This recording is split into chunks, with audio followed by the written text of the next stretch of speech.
Hi guys, it's Claire. Welcome back.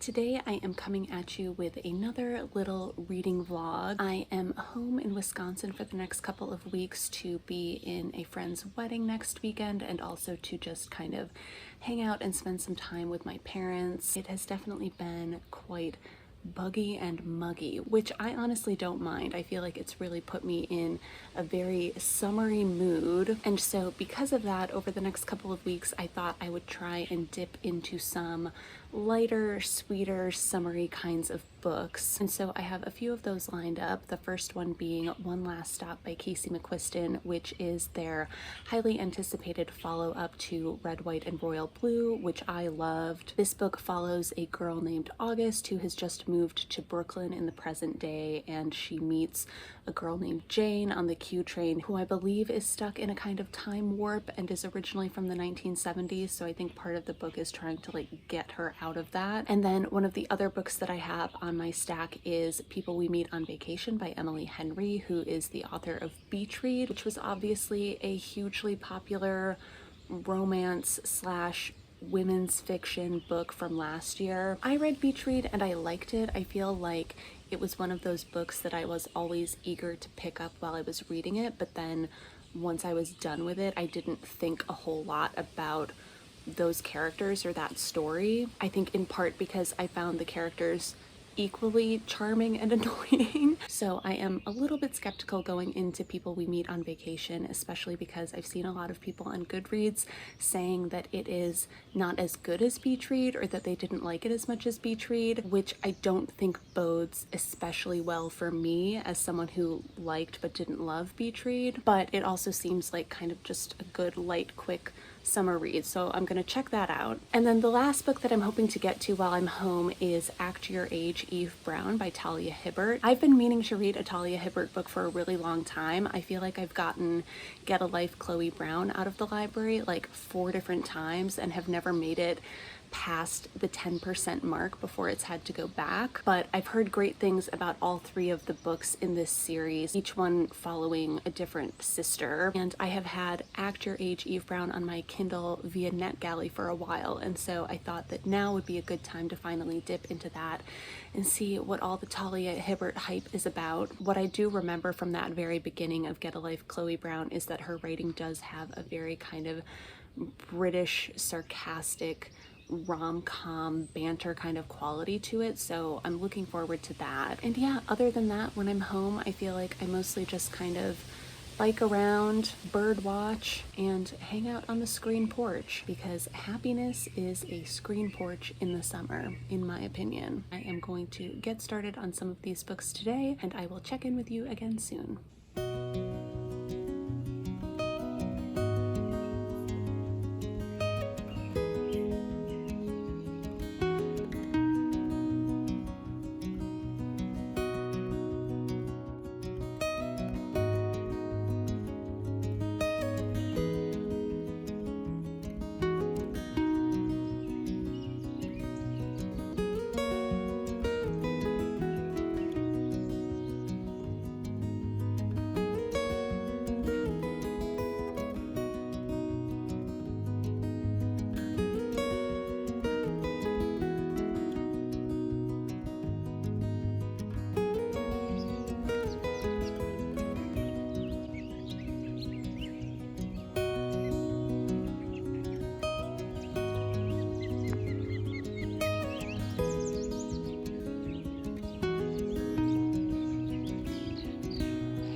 Hello, so I finished reading One Last Stop and I enjoyed it, but it definitely didn't come kind of anywhere near the sort of rom-com confection perfection of red, white, and royal blue. And I think part of that is because this book actually felt more to me like a kind of found family, early 20s, finding yourself, finding your place in a city kind of story than it felt like a romance. And there were definitely other plot things happening in red, white, and royal blue too, but in this book it felt a little bit more prominent. There's a lot going on in this book in terms of the structure and the kind of time slip that Jane is stuck in, and the way that it's weaving in queer history and the mystery of why Jane is stuck on the Q train, and then kind of the subplot of August finding her place in a gentrifying Brooklyn. And it felt a little bit more like August's story rather than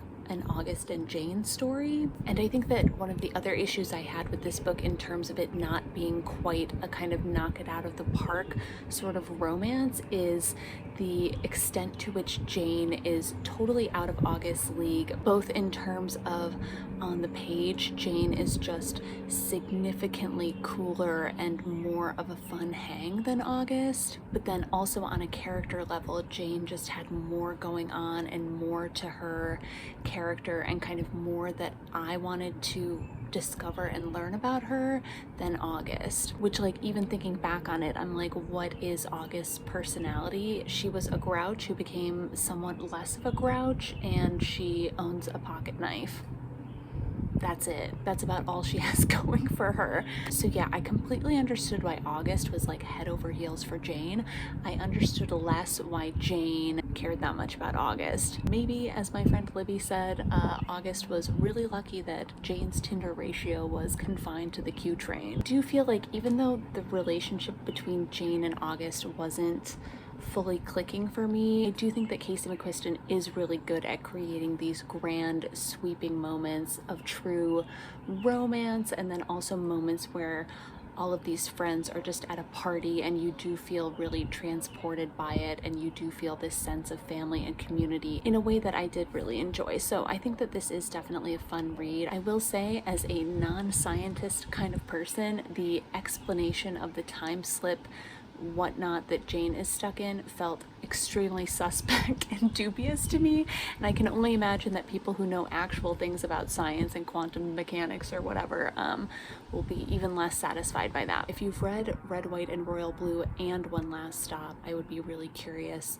to hear what you thought of both of them. In other news, I have also started listening to People We Meet on Vacation by Emily Henry. I'm about 40% of the way through so far, and I have to say I'm really like digging it a lot more than I thought I was going to, especially because Beach Read was just kind of a so-so, liked it but didn't love it sort of book for me. This book follows Alex and Poppy, who are two friends who go on vacation together every year, but when the book opens they've had some sort of falling out and haven't spoken in a couple of years, till Poppy, kind of spur of the moment, invites Alex on a trip in hopes of kind of restoring and rescuing their friendship. So the book kind of flips back and forth between the vacation that they're on currently, which is in Palm Springs, and trips that they've taken in the past. So it definitely has like When Harry Met Sally vibes to it, but I think for the most part it's working really well for me. I feel like they have really good banter and chemistry kind of in the present day moments, and then when she flashes back to these earlier years you kind of get a sense of how this relationship and dynamic built up over time, and it allows her to kind of escape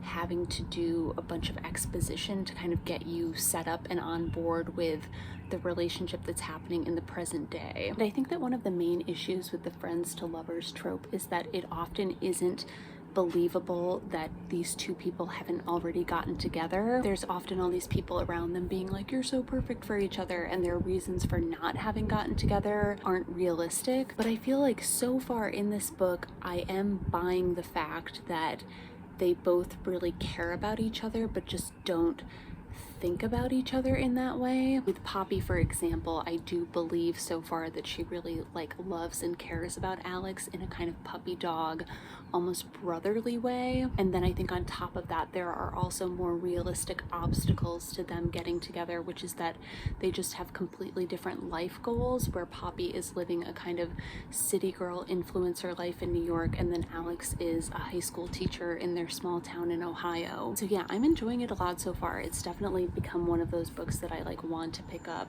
all the time, which is great. So I am going to keep reading that, and I will check in with you again later.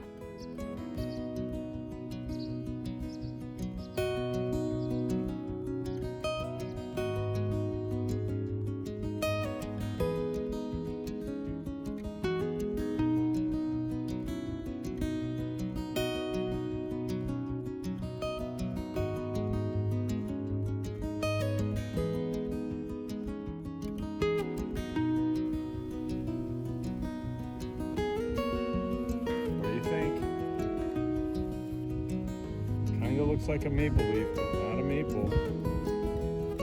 London plane tree.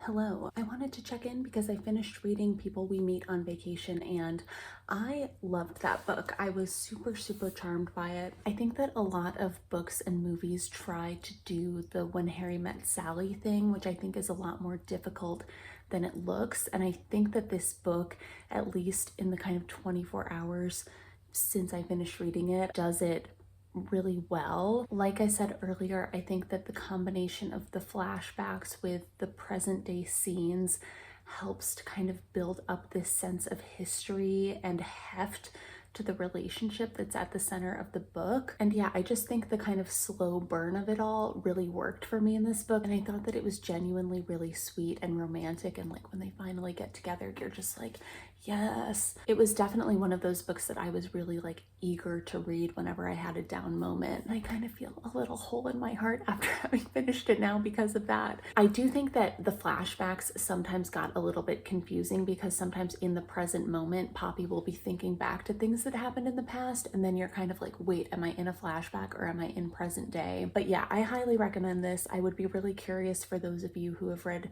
Beach Read and this book to hear which one you liked better. I ended up enjoying this one quite a bit more than Beach Read. So yeah, if anyone has recommendations for books that are similar to People We Meet on Vacation, but better than Beach Read, let me know. To kind of continue with the romance summer reading trend, I am going to dive into Act Your Age, Eve Brown by Talia Hibbert, which follows Eve Brown, who I think is a little bit of like a late bloomer sort of up maybe, who ends up working at a B&B owned by a guy named Jacob, who I think is kind of type A. So I am going to start reading that. And then the other book that I have dipped into recently is Early Morning Riser by Katherine Heiny, which was sent to me by Knopf. And this is a book that follows a woman named Jane living in a small town in northern Michigan. And I've heard this book described as kind of Gilmore Girls-y small town vibes. And the jacket copy also makes it sound like it's maybe like literary romance. I guess Jane gets into a relationship with a guy who slept with like every woman in town. So I've started this, and so far it feels like one of those quiet, closely observed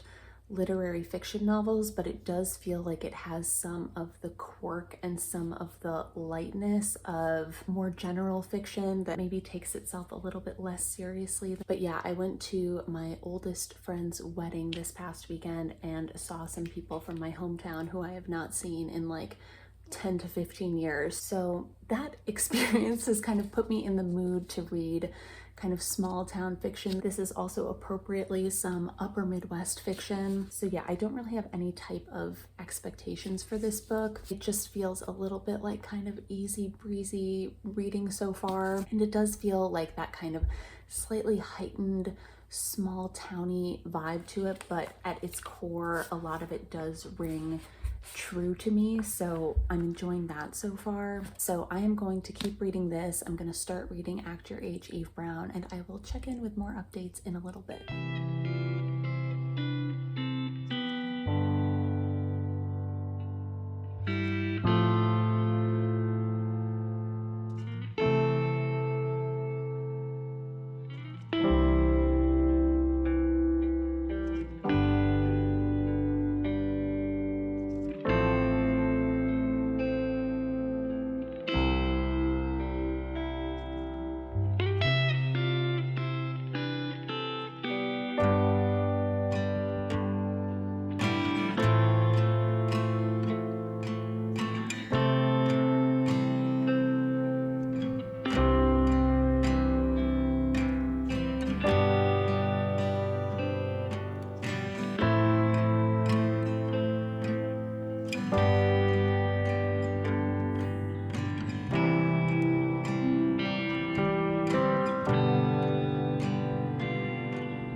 So I finished reading Act Your Age, Eve Brown last night, and I liked it, but I didn't love it. I thought that it was very light and cute and sweet, but I also felt like there could have been a little bit more to the story in terms of tension and narrative and the buildup of the actual relationship, because in terms of the time frame of the story, which is only a handful of weeks, and the kind of overall pacing, I felt like the book didn't really give me enough time to really believe that these two characters had actually fallen in love. They definitely have great banter. I like both of them as characters individually a lot. I definitely believed that they were like super into each other. It was a really like sexy book at times, but it also did the thing that I think a lot of romance novels do, which is in putting the emphasis on the characters'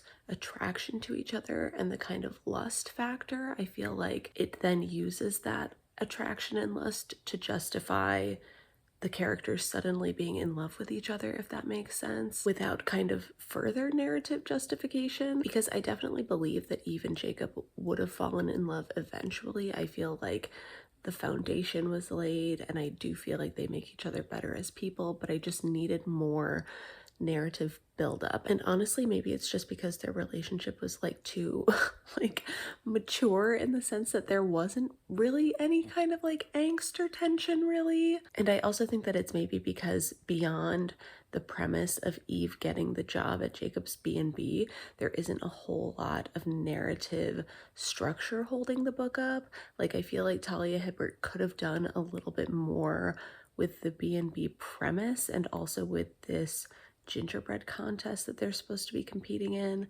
But instead, most of the book is just Eve and Jacob hanging out a few times. So yeah, I think I was just hoping for a little more narrative texture, and I also think that maybe I'm comparing it unfairly to People We Meet on Vacation, which was a super slow burn, years-long buildup, and in comparison, this did feel kind of light and quick and kind of slight. But it was cute. It definitely had super rom-com-y vibes, so I think that if you're in the mood for something like that, I definitely recommend it. Although I will say that I don't think I'm going to be thinking about this book or these characters a whole lot at any point in the future. In other news, I have the day off work today, so my parents and I are going to drive out to Spring Green to go on a nice long bike ride. Spring Green is in southwest Wisconsin, which is in what is known as the Driftless area, or the Driftless region, which is where the glacial drift did not go through. So it's very hilly and beautiful over there. So I am going to head out for that, and we'll check in with you again later today.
just wanted to close out this reading vlog with some final parting thoughts on Early Morning Riser by Katherine Heiny. I really enjoyed this book. It kind of just went down easy, and it was kind of the perfect combination of being smart and sharply observed and well written, while also being not that deep and ultimately like quite heartwarming. Like, it's not going for any sort of grandiose, manipulative, overwrought emotions. It kind of just simulates the experience of sitting on a swing porch on a nice warm afternoon, just like pleasant and cozy all around. I will say I did also find this book like genuinely very, very funny a lot of the time. It is a very dry and sometimes absurdist sense of humor, so I can understand if it doesn't necessarily land with everyone. But interestingly, I would say that if you enjoyed the kind of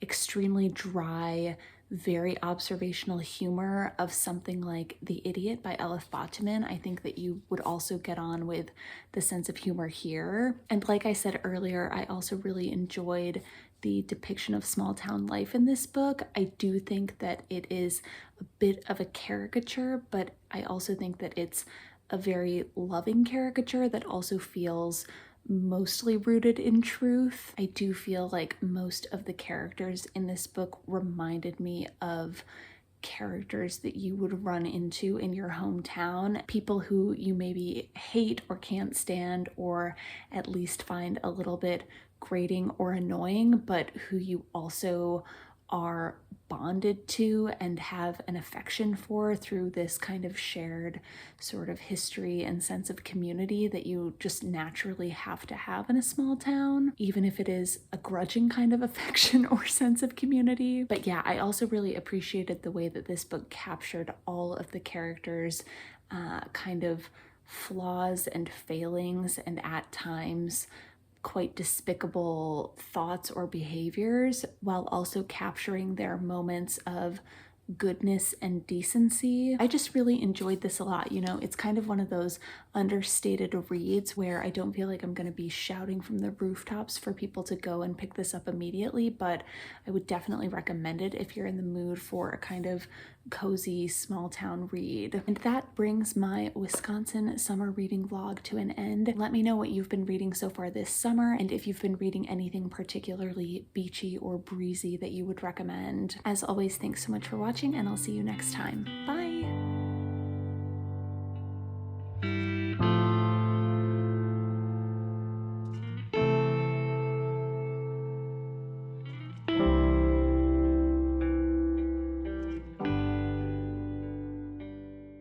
And lastly, before I go, I wanted to mention that this video is kindly sponsored by Skillshare. Skillshare is an amazing online learning platform offering thousands of courses for creative and curious people who are looking to explore their passions and develop new skills. From journaling and baking and plant care to editing and marketing and brand development. I recently took a Skillshare class called Creative Writing for All, a 10-day journaling challenge taught by writer Emily Gold, which I found to be super helpful and interesting and inspiring, especially if you are someone who, like me, have been struggling with writer's block or creativity block. In it, Emily Gould has a lot of great writing prompts and exercises and examples that are all aimed at just getting those creative juices flowing in a meaningful way for 10 days straight. Skillshare classes are designed to fit your busy schedule, and Skillshare is curated specifically for learning, meaning there are no ads and they are constantly adding new and exciting premium classes for you to explore. So if you're interested in exploring your creativity through Skillshare, the first 1,000 people to click on the link in my description box below will receive a 1-month free trial to Skillshare Premium. Thanks again to Skillshare for sponsoring this video. Thanks to you for watching, and I'll see you next time.